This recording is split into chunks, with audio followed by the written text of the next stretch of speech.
Testament d'Auguste Rodin. Jeunes gens qui voulaient être les officiants de la beauté, peut-être vous plaira-t-il de trouver ici le résumé d'une longue expérience. Aimez dévotement les maîtres qui vous précédèrent.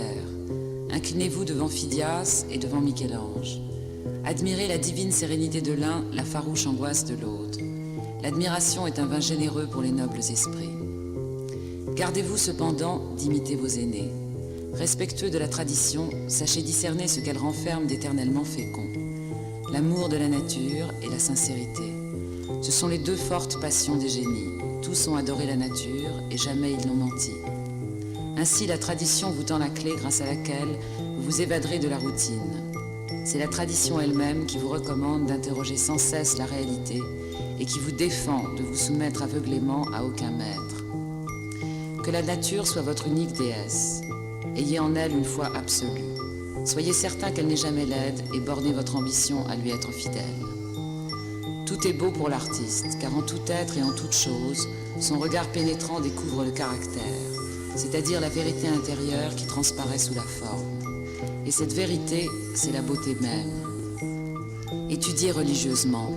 Vous ne pourrez manquer de trouver la beauté parce que vous rencontrerez la vérité. Travaillez avec acharnement. Vous, statuaire, fortifiez en vous le sens de la profondeur. L'esprit se familiarise difficilement avec cette notion. Il ne se représente distinctement que des surfaces. Imaginer les formes en épaisseur lui est malaisé. C'est pourtant votre tâche. Avant tout, établissez nettement les grands plans des figures que vous sculptez.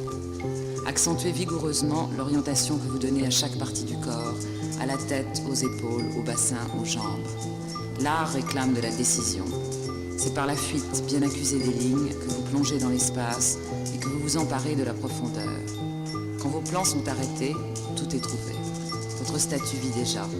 Les détails naissent et ils se disposent ensuite d'eux-mêmes. Lorsque vous modelez, ne pensez jamais en surface, mais en relief. Que votre esprit conçoive toute superficie comme l'extrémité d'un volume qui la pousse par derrière. Figurez-vous les formes comme pointées vers vous. Toute vie surgit d'un centre, puis elle germe et s'épanouit du dedans au dehors. De même, dans la belle sculpture, on devine toujours une puissante impulsion intérieure. C'est le secret de l'art antique. Vous, peintres, observez la même réalité en profondeur. Regardez par exemple un portrait peint par Ravel. Quand ce maître représente un personnage de face, il fait fuir obliquement la poitrine et c'est ainsi qu'il donne l'illusion de la troisième dimension. Tous les grands peintres sont de l'espace. C'est dans la notion d'épaisseur que réside leur force. Souvenez-vous de ceci. Il n'y a pas de traits, il n'y a que des volumes. Quand vous dessinez, ne vous préoccupez jamais du contour mais du relief. C'est le relief qui régit le contour. Exercez-vous sans relâche. Il faut vous rompre au métier. L'art n'est que sentiment. Et sans la science des volumes, des proportions, des couleurs, sans l'adresse de la main, le sentiment le plus vif est paralysé. Que deviendrait le plus grand poète dans un pays étranger dont il ignorerait la langue? Dans la nouvelle génération d'artistes, il y a nombre de poètes qui malheureusement refusent d'apprendre à parler. Aussi ne font-ils que balbutier. De la patience. Ne comptez pas sur l'inspiration, elle n'existe pas. Les seules qualités de l'artiste sont sagesse, attention, sincérité, volonté. Accomplissez votre besogne comme d'honnêtes ouvriers. Soyez vrais, jeunes gens, mais cela ne signifie pas soyez platement exacts. Il y a une basse exactitude, celle de la photographie et du moulage. L'art ne commence qu'avec la vérité intérieure. Que toutes vos formes, toutes vos couleurs traduisent des sentiments. L'artiste qui se contente du trompe-l'œil et qui reproduit servilement des détails sans valeur ne sera jamais un maître. Soyez profondément, farouchement véridique. N'hésitez jamais à exprimer ce que vous sentez, même quand vous vous trouvez en opposition avec les idées reçues. Peut-être ne serez-vous pas compris tout d'abord, mais votre isolement sera de courte durée. Les amis viendront bientôt à vous car ce qui est profondément vrai pour un homme, l'est pour tous. Pourtant, pas de grimaces, pas de contorsion pour attirer le public, de la simplicité, de la naïveté. Les plus beaux sujets se trouvent devant vous. Ce sont ceux que vous connaissez le mieux. Les mauvais artistes chaussent toujours les lunettes d'autrui. Le grand point est d'être ému, d'aimer, d'espérer, de frémir, de vivre. Être homme avant d'être artiste. La éloquence moque de l'éloquence. Le vrai art se moque de l'art. Accueillez les critiques justes. les reconnaîtrez facilement. Ce sont celles qui vous confirmeront dans un doute dont vous êtes assiégé. Ne vous laissez pas entamer par celles que votre conscience n'admet pas.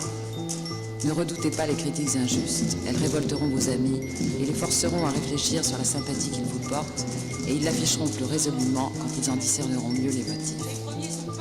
Si votre talent est neuf, vous ne compterez d'abord que peu de partisans, et vous aurez une foule d'ennemis. Ne vous découragez pas, les premiers triompheront, car ils savent pourquoi ils vous aiment, les autres ignorent pourquoi vous leur êtes odieux. Les premiers sont passionnés pour la vérité et lui recrutent sans cesse de nouveaux adhérents. Les autres ne témoignent d'aucun zèle durable pour leur opinion fausse. Les premiers sont tenaces, les autres tournent à tous les vents. La victoire de la vérité est certaine. Ne perdez pas votre temps à nouer des relations mondaines ou politiques. Vous verrez beaucoup de vos confrères arriver par l'intrigue aux honneurs et à la fortune. Ce ne sont pas de vrais artistes. Certains d'entre eux sont cependant très intelligents. Et si vous entreprenez de lutter avec eux sur leur terrain, vous consumerez autant de temps qu'eux-mêmes, c'est-à-dire toute votre existence. Il ne vous restera donc plus une minute pour être artiste. Aimez passionnément votre mission. Il n'en est pas de plus belle. Elle est beaucoup plus haute que le vulgaire ne le croit. L'artiste donne un grand exemple. Il adore son métier. Sa plus précieuse récompense est la joie de bien faire. Actuellement, hélas, on persuade aux ouvriers pour leur malheur de haïr leur travail et de le saboter.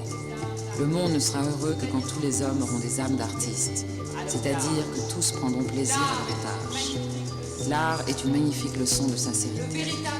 Le véritable artiste exprime toujours ce qu'il pense, au risque de bousculer tous les préjugés établis. Il enseigne ainsi la franchise à ses semblables. On imagine donc quel merveilleux progrès serait tout à coup réalisé si la vérité absolue régnait parmi les hommes. Ah, comme la société se développerait, des erreurs et des laideurs qu'elle aurait avouées, et avec quelle rapidité des erreurs et des laideurs qu'elle aurait avouées, et avec quelle rapidité notre terre devient